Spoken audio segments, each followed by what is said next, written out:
Statue হয়ে আছে একদম। মুখের এই হাল বানাচ্ছিস তুই। কিন্তু এখন আমি এই যে কালী পূজা না আসলে কালী বর করছে উপরে, মানে সাদা কুতাটা কালা হয়ে আসে।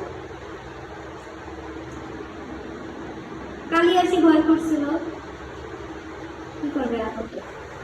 কালী এসে ভর করাতে একটা টাকা বানিয়ে আসছে। সবাইকে দেখাবো আজকে তোমার ছোকরা, বলবো যে এই যে সেই কালপ্রিট কালী ভর করছে তার উপর না, মা কালী এসে ভর করছে নাকি নাকি নাকি মা কালী এসে ভর করছে ইয়ার উপর।